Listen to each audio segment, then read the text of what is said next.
Psikolog, apa himbauanmu? Ini menjadi peringatan keras sih buat kita semua sebagai orang tua, sebagai pendidik, sebagai guru, bahwa dunia sudah berubah.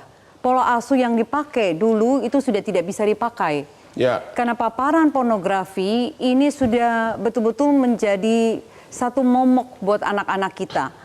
Kalau kita lalai dan kita biarkan anak-anak ini tanpa pengawasan, tanpa pengontrolan dengan menggunakan gadget ini, dia akan menggantikan tugas kita sebagai orang tua. Nah, ini salah satu kekerasan, perkosaan, dan pembunuhan yang terjadi. Lalu yang kedua, mohon untuk DPR, Undang-Undang untuk Sistem Peradilan Anak nomor 11 nomor 2012 itu sudah harus direvisi. Agar dunia berubah, cara berpikir berubah, perbuatan yang terjadi dengan anak-anak sekarang sudah tidak bisa dianggap enteng. 14 tahun diturunkan menjadi 12 tahun. 14 tahun diturunkan menjadi 12 tahun agar bisa ditahan.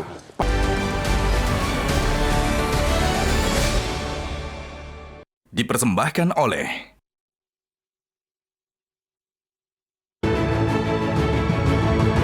Ketemu lagi di Hot Room. Kasus pemerkosaan remaja muda umur 13 tahun di Palembang dilakukan oleh satu umur 16, satu 13, dan 2 orang umur 12.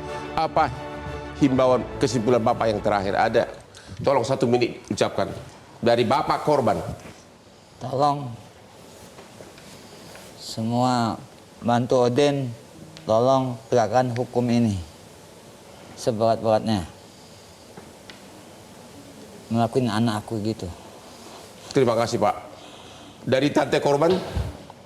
Kami berharap jangan ada lagi tindak kriminal. Cukup anak kami. Jadi kami mohon kepada pemerintah untuk melakukan yang terbaik. Karena ini kasus pembunuhan dan pemerkosaan. Jangan karena usia di bawah umur, hukuman tidak dijalankan. Kami tidak rela jika ketiga di bawah umur ini untuk direhab. Kami mohon bantuan kepada semua bapak-bapak. Terima kasih. Bapak, Ibu juga memohon agar undang-undang dirubah sehingga anak umur 14 ke bawah tidak begitu saja direhab begitu. Itu himbauan Ibu. Iya. Oke. Psikolog, apa himbauanmu? Ini menjadi peringatan keras sih buat kita semua sebagai orang tua, sebagai pendidik, sebagai guru, bahwa dunia sudah berubah. Pola asuh yang dipakai dulu itu sudah tidak bisa dipakai. Ya. Karena paparan pornografi ini sudah betul-betul menjadi satu momok buat anak-anak kita. Kalau kita lalai dan kita biarkan anak-anak ini tanpa pengawasan, tanpa pengontrolan dengan menggunakan gadget ini, dia akan menggantikan tugas kita sebagai orang tua. Nah, ini salah satu kekerasan, perkosaan, dan pembunuhan yang terjadi. Lalu yang kedua, mohon untuk DPR, Undang-Undang untuk Sistem Peradilan Anak nomor 11 nomor 2012 itu sudah harus direvisi. Agar dunia berubah, cara berpikir berubah, perbuatan yang terjadi dengan anak-anak sekarang sudah tidak bisa dianggap enteng. 14 tahun diturunkan menjadi 12 tahun. 14 tahun diturunkan menjadi 12 tahun agar bisa ditahan. Pak DPR, gimana kesimpulannya? Ya, saya kira sebagai masukan, saya kira sangat baik ya. Dan saya kira patut dipertimbangkan menjadi salah satu materi dari revisi terhadap sistem peradilan anak dari jenis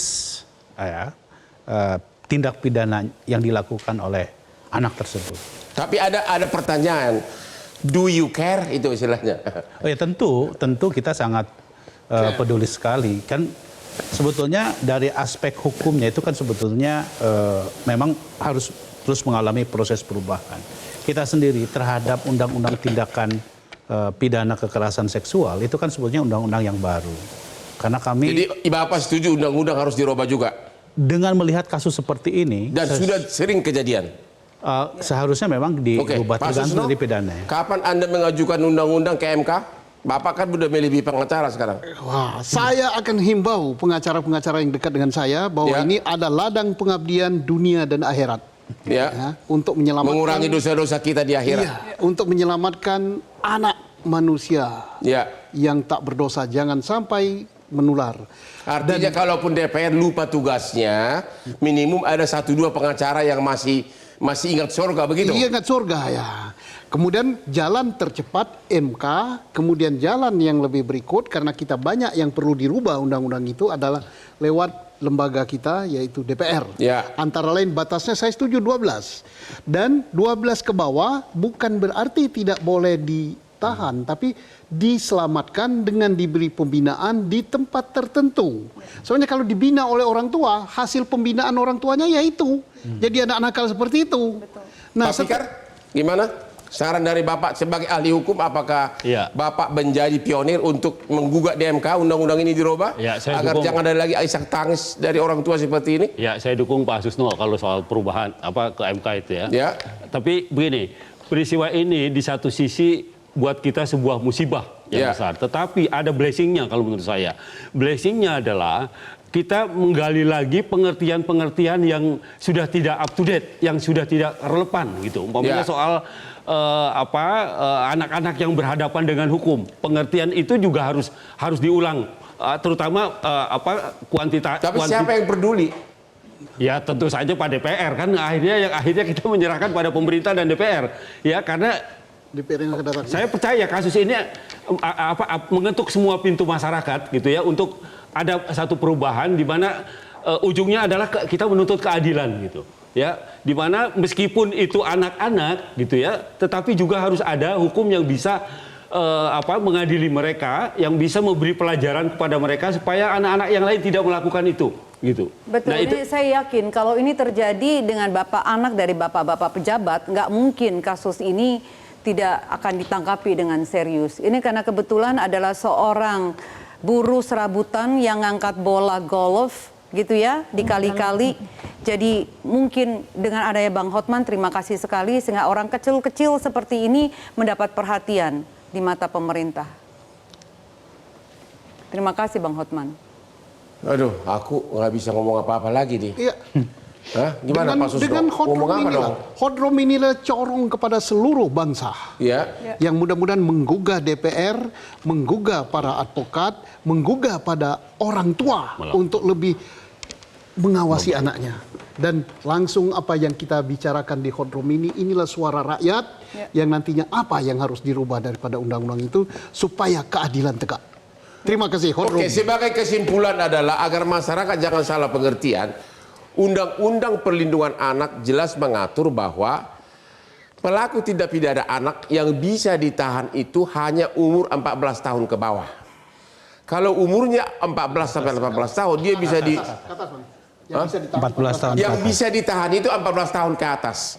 14 tahun ke bawah tidak boleh ditahan. Hanya bisa direhab atau dikembalikan kepada orang tua. Itulah yang menimbulkan ketidakadilan karena undang-undang itu dibuat tahun 2012.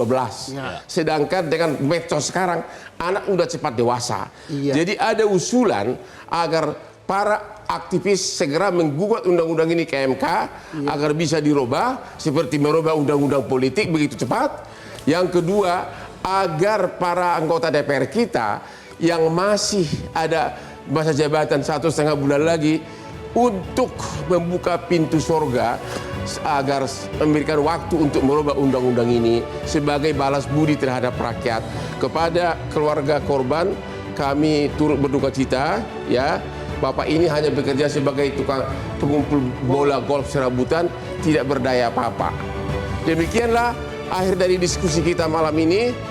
Jangan lupa menonton Hot Room setiap hari Rabu hanya di Metro TV setiap jam 9 malam. Silakan Pak Jira.